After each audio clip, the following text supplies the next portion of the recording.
और sorry rural development, human capital formation. मैं एक बार इसको सिर्फ रिवाइज कर, अच्छा पहले तो उसका कल का डाउट था उसका अरमानी का।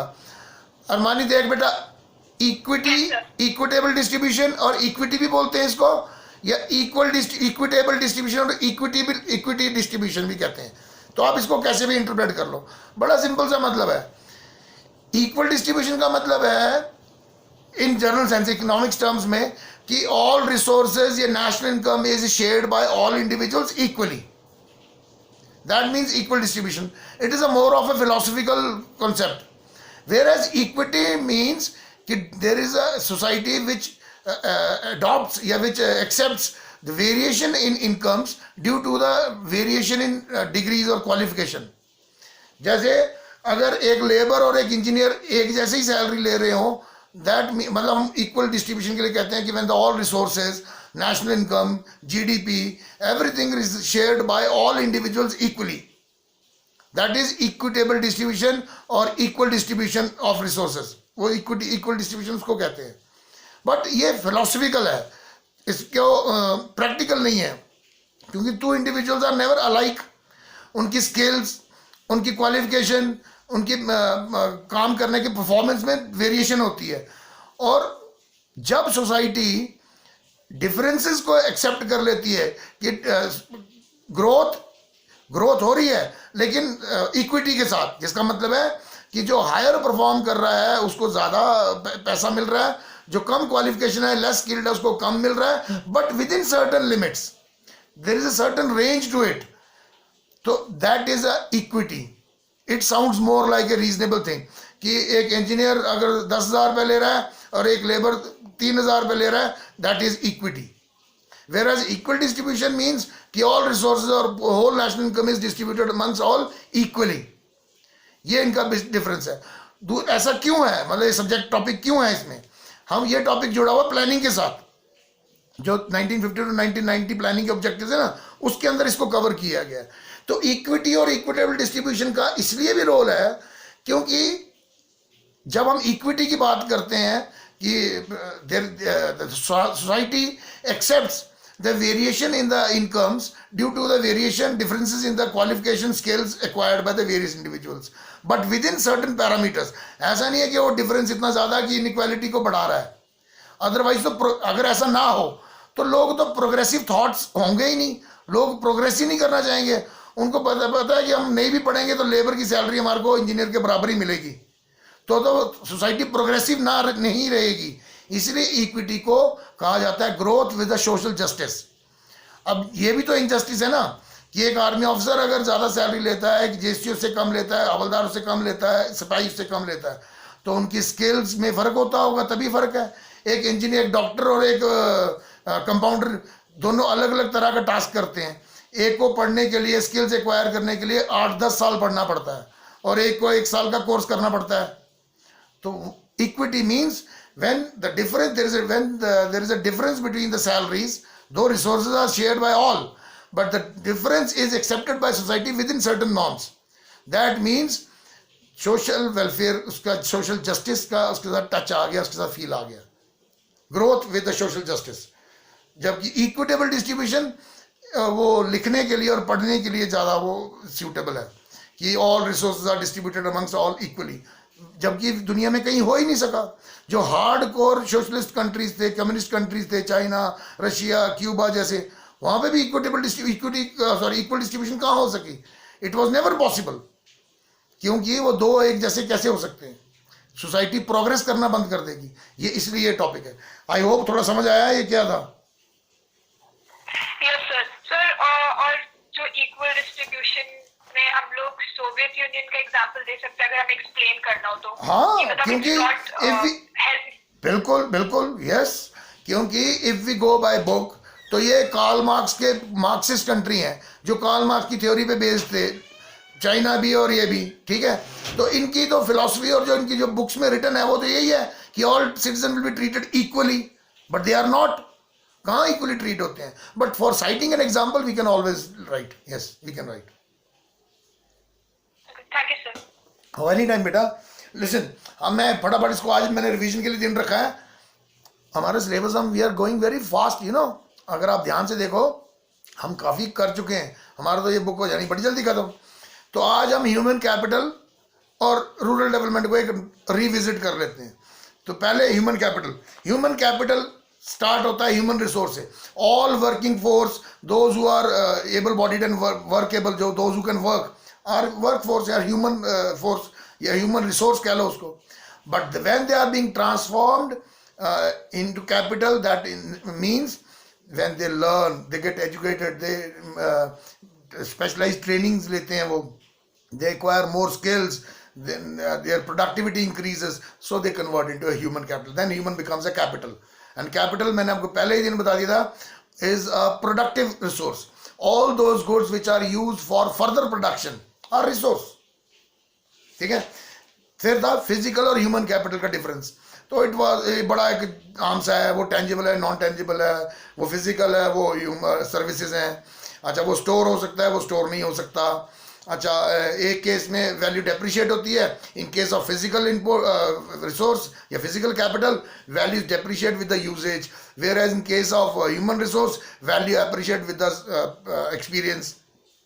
एक केस में रिसोर्स को ओनर से अलग किया जा सकता है, दूसरे केस में फिजिकल कैपिटल के केस में, ह्यूमन कैपिटल के केस में रिसोर्स को ओनर से अलग नहीं किया जा सकता। तो इस तरह के डिफरेंसेस थे।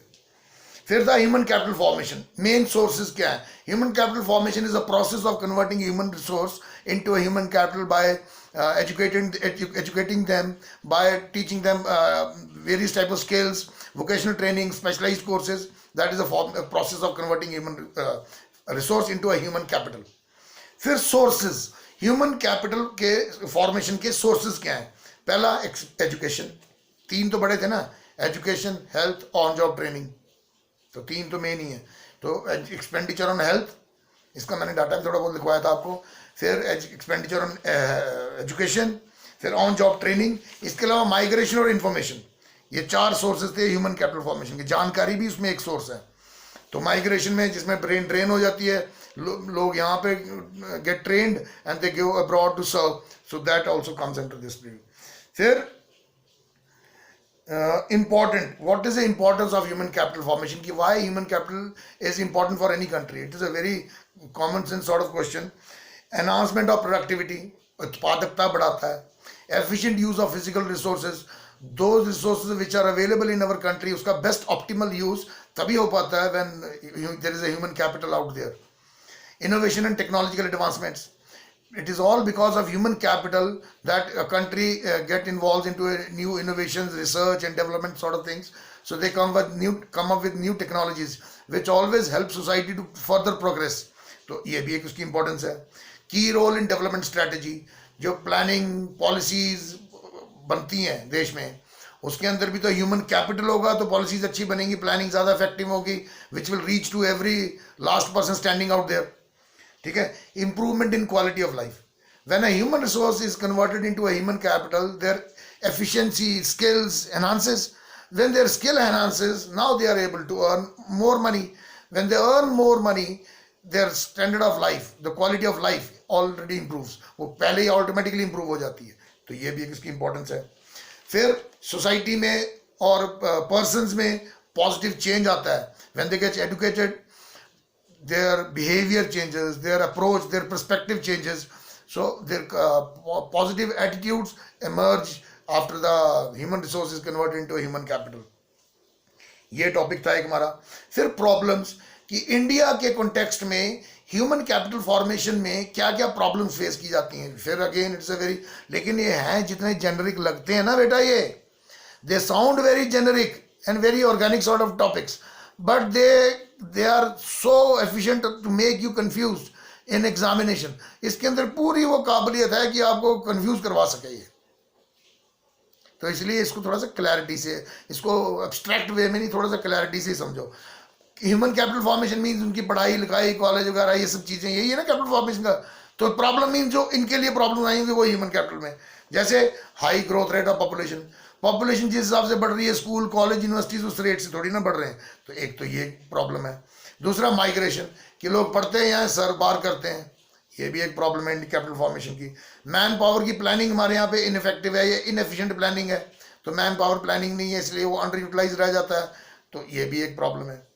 लो लेवल ऑफ एकेडमिक स्टैंडर्ड्स, कि इंडिया की जो एकेडमिक्स है उसका स्टैंडर्ड बाकी कंट्री के मुकाबले लोअर है, मतलब हमारा स्टूडेंट 1-2 साल पीछे चलता है।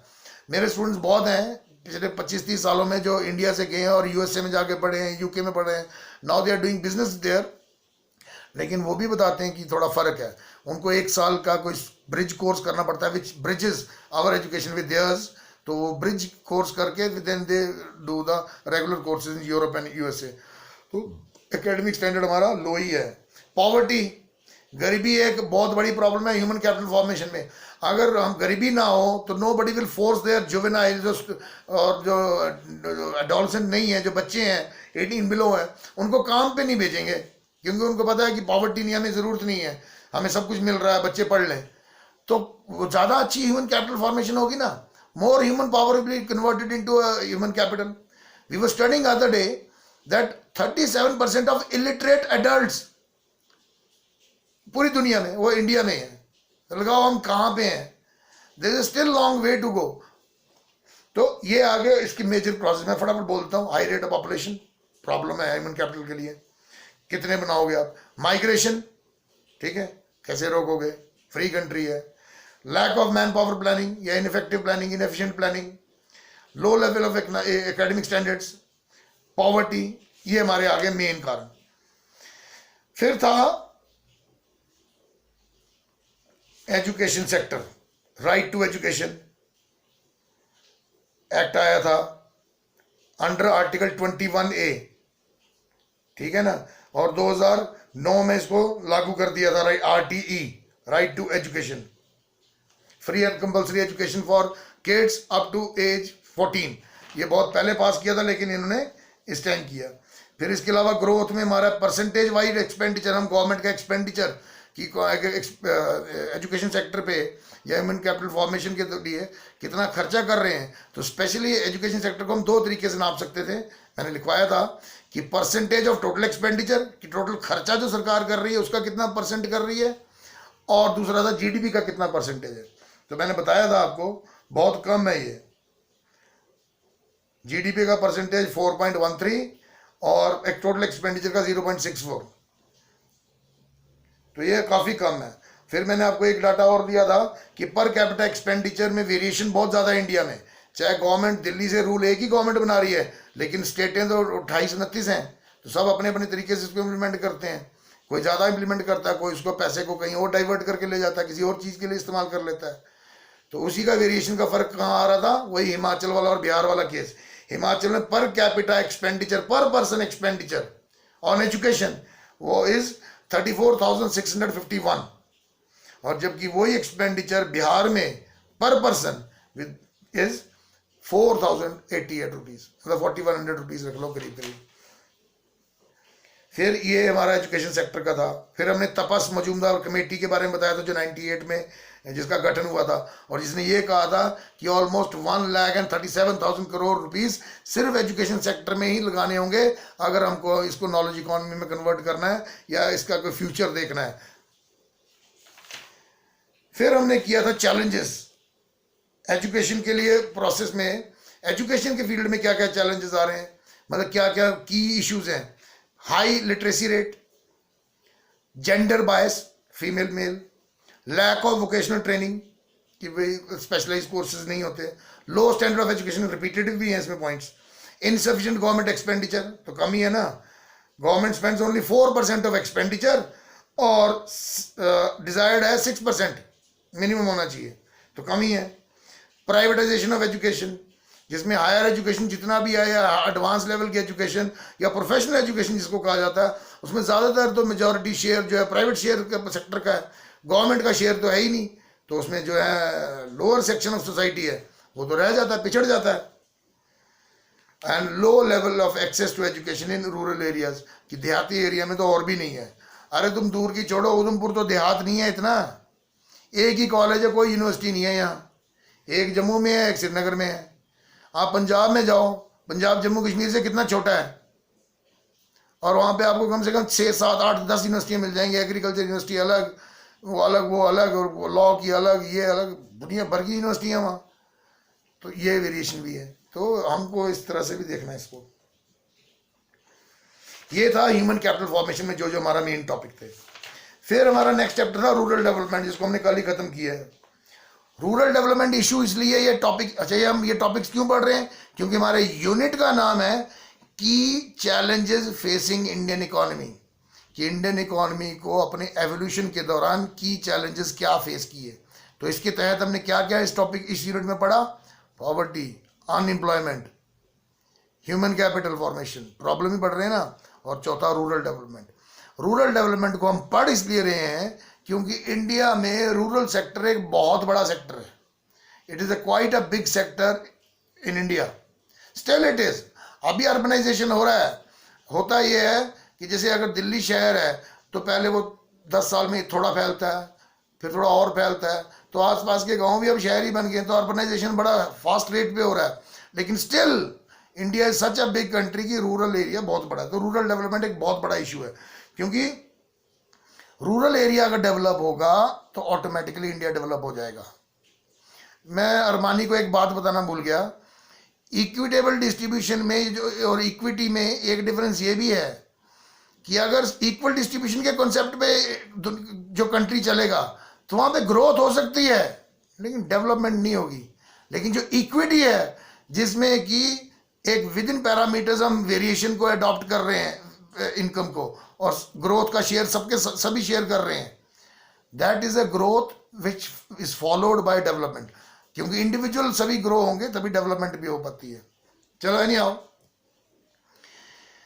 रूरल डेवलपमेंट ये की इशू है। अब रूरल डेवलपमेंट में क्या हमारे इसमें टॉपिक हैं, 3 है। एक एग्रीकल्चरल फाइनेंस जिसको रूरल क्रेडिट भी कहते हैं, फिर एग्रीकल्चरल मार्केटिंग, और तीसरा ऑल्टरनेटिव एग्रीकल्चर के ऑल्टरनेटिव्स जिसके अंदर ऑर्गेनिक फार्मिंग, फिशरीज, ये सब हमने कल किया था। ये है हमारा चैप्टर ये वाला। तो सबसे पहले तो हम कर लेते हैं रूरल डेवलपमेंट, कि रूरल डेवलपमेंट, रूरल एरियाज को डेवलप करने में क्या क्या चैलेंजेस आ रहे हैं या क्या क्या इश्यूज आ जाते हैं या क्या क्या फेस करना पड़ता है। पहला तो यही चैलेंज है कि रूरल एरिया को डेवलप करना है तो वहाँ पे ह्यूमन रिसोर्स को डेवलप करना है।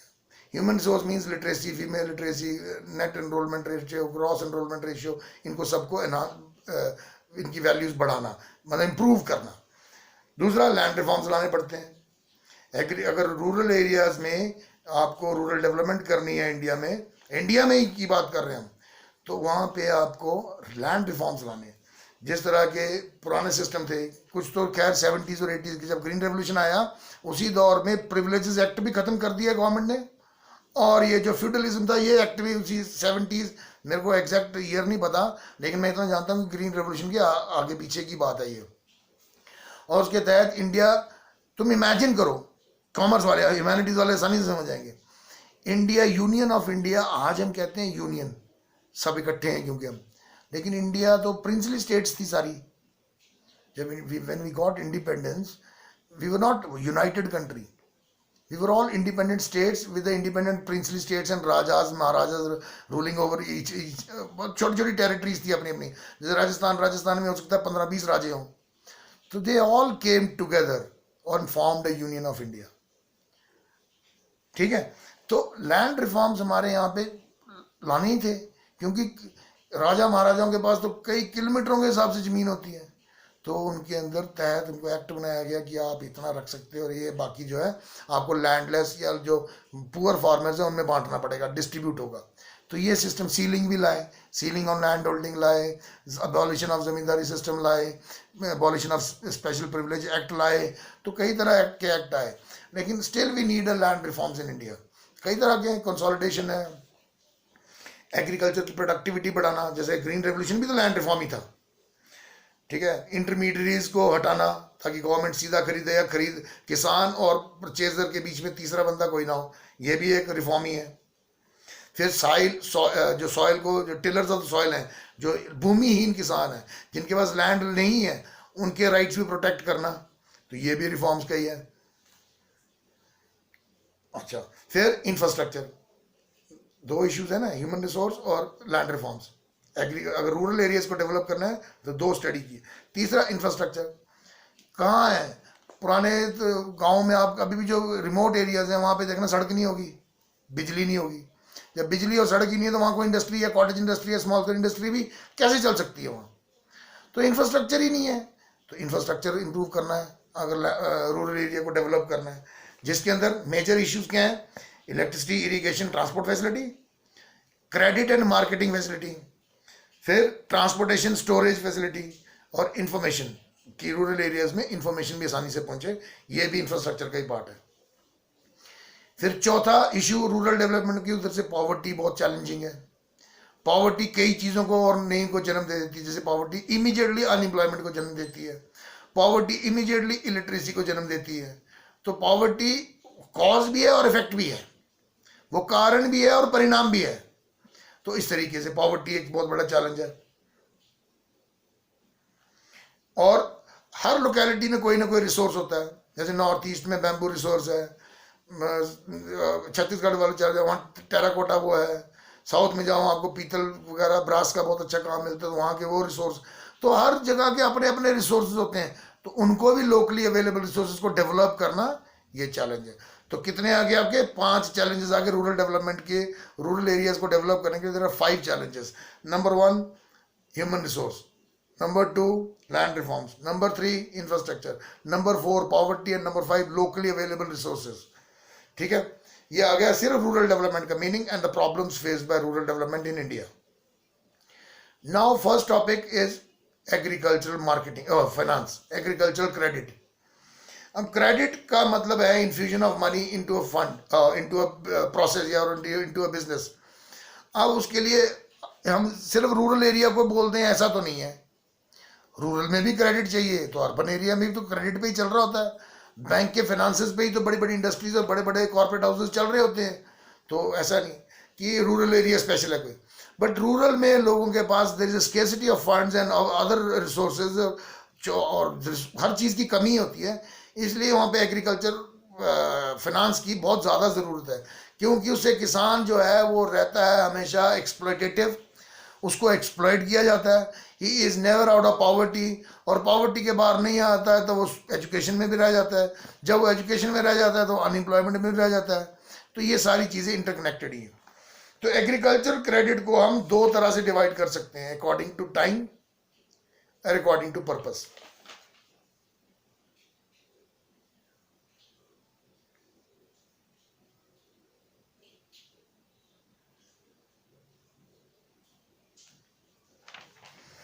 अब टाइम के हिसाब से वही है, short period time, very short period, short period, long period, very long period, 4 कर लो, या आप इसको 2 में कर लो, शॉर्ट मीडियम लॉन्ग। ठीक है, हमने 3 कैटेगरी में बनाया था जो मैं बता देता हूँ। शॉर्ट मीडियम क्रेडिट मीन्स जो किसान लेता है शॉर्ट टर्म नीड्स के लिए, इमीडिएट नीड्स के लिए, और वो होता है 6 महीने और 15 महीने के बीच। The loan which is being delivered and repaid, it is being paid back between 6 and 15 months, that is a short term loan, और ज़्यादातर ये छोटी मोटी ज़रूरतों के लिए होता है। फिर मीडियम टर्म लोन 15 महीने से 5 साल के लिए, मिड टर्म लोन, ठीक है, इक्विपमेंट्स, कुआं खोदना है, इस तरह की छोटी मोटी चीज़ें। फिर लॉन्ग टर्म लोन जो 15 साल से 20 साल के लिए, 5 साल से 20 साल के लिए, ज़मीन खरीदनी है, ट्यूबवेल लगवाना है, मशीन का वो खड़ा करना है, रूम या वो हार्वेस्टर लाना है, लॉन्ग टर्म की चीज़ें। फिर आप समझते हो durable, non durable, semi durable goods, Hindi में इसको बोलते हैं गैर टिकाऊ, अर्ध टिकाऊ और टिकाऊ।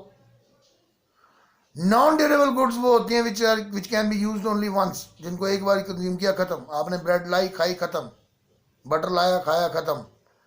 Those goods which can be used only once are non durable goods, या हिंदी में बोले तो गैर टिकाऊ, वो टिकाऊ नहीं होती। फिर semi durable goods, semi durable goods अर्ध टिकाऊ means those goods which can be used over a certain period of time.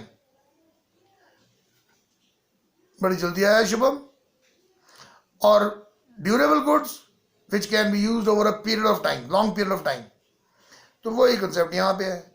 Long term loan long run वाली ड्यूरेबल गुड्स के लिए है which will carry for another 20-50 years, तो वही है on the base of time period.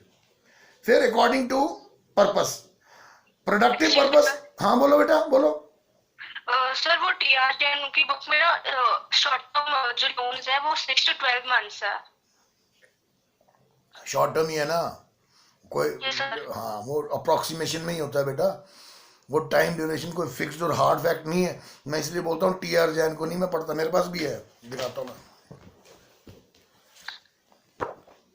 मैं इसको पढ़ता ही नहीं क्योंकि ये कंफ्यूज करती है।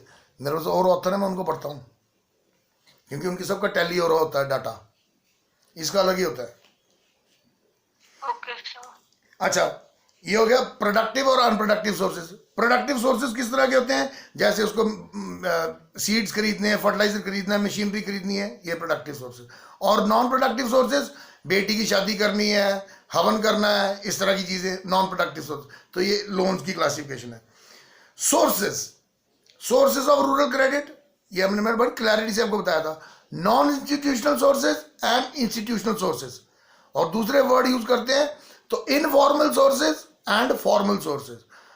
इनफॉर्मल मीन्स ऐसे जान पहचान, रिलेटिव, मनी लेंडर, गांव का बनिया या ट्रेडर, व्यापारी, रिश्तेदार, फ्रेंड्स, जब इनसे आदमी लोन लेता है, फार्मर या उधार लेता है, दैट इज इनफॉर्मल सोर्स या non institutional sources.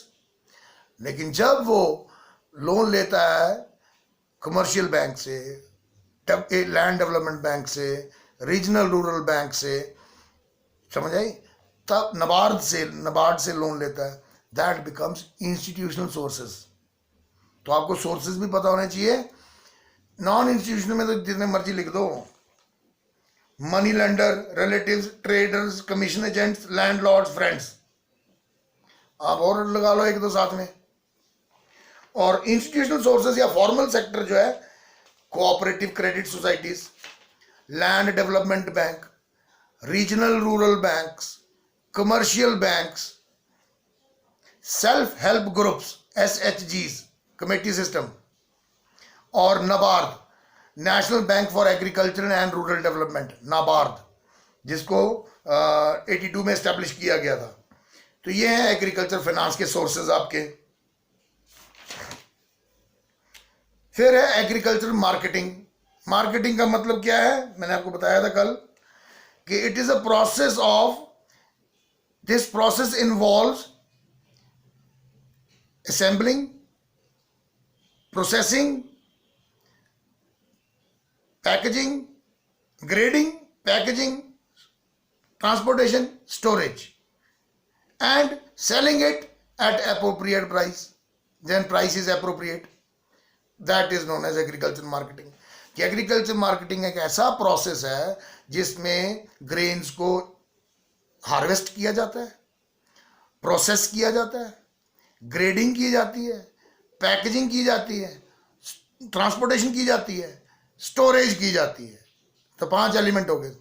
And finally cell किया जाता है व्हेन प्राइस इज एप्रोप्रिएट, जब उपयुक्त प्राइस होता है तब बेच दिया जाता है। और एग्रीकल्चर की मार्केटिंग को इंप्रूव करने के लिए गवर्नमेंट ने क्या क्या स्टेप्स इनिशिएट किया after independence? Regulation of market, ये हमने कल ही किया वैसे, कि मार्केट का नियंत्रण लगाया गया, गाइडलाइन सेट की गई, नियम कानून बनाए गए। दूसरा, प्रोविजन ऑफ फिजिकल इंफ्रास्ट्रक्चर, कि स्टोरेज, गोडाउन्स, मंडियां, ये एस्टेब्लिश किए गए, फिजिकल इंफ्रास्ट्रक्चर बनाया गया, रोड, ट्रांसपोर्टेशन। आज भी देखो मैं तो बड़ा हैरान हुआ था ये जान के कि रूरल एरियाज में एग्रीकल्चरल प्रोड्यूस को ले जाने के लिए रेलवे जो है उनसे 25% किराया लेता है, जो नॉर्मल फ्राइट का चार्जेस हैं।